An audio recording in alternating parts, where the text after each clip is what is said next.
वालेकुम दोस्तों, तुम देख रहे हो हसीन पंजाब टीवी ते मैं तुहाडा मेज़बान अमीर हमजा। दोस्तों सब तो पहले अपने चैनल हसीन पंजाब टीवी को करो सबसक्राइब, नाल लगे बैल का बटन दबाओ ताकि साडी हर नई आने वाली वीडियो साडे वीरां तक आसानी नाल पहुँच सके और तुसीं वीडियो देखो सब तो पहले। आज जनाब असीं एक मझ सेल की है। इस मझ की वीडियो मैं 20 तरीक को अपने चैनल के उपर अपलोड की सी। मोहसन रजा साहब ने रायवेंड तो उन्होंने जनाब ये मझ खरीदी है साढ़े कोलों। मझ कैमरामैन साहब दिखावणगे डाले में लोड होंगी।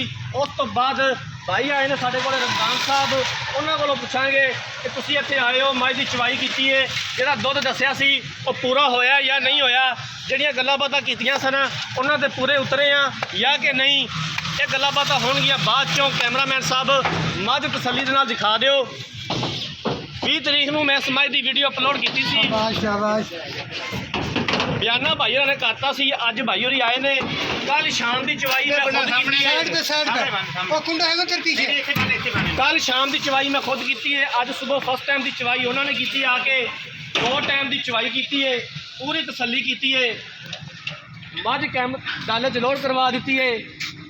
अल्लाह तला जनाब इस मझ के साह लंबे करे। मोहसन भाई का बेहद शुक्रिया जिन्होंने साढ़े उपर यकीन किया।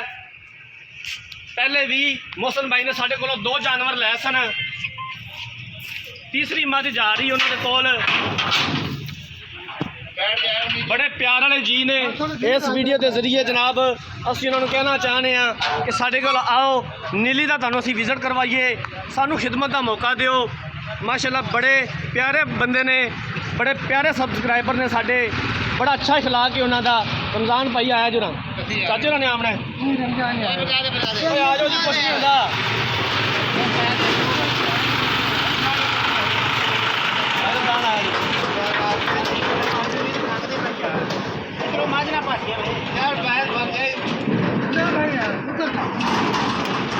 रमजान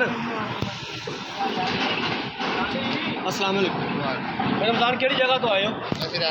रायवेंड तो आए हो। भाई रमजान जो दुध दस्सिया सी वो तुसीं आके चवाई की है, दुध पूरा है, खाना भी बिल्कुल साफ है, कोई मसला मसाइल तो नहीं, पूरे मुतमिन हो?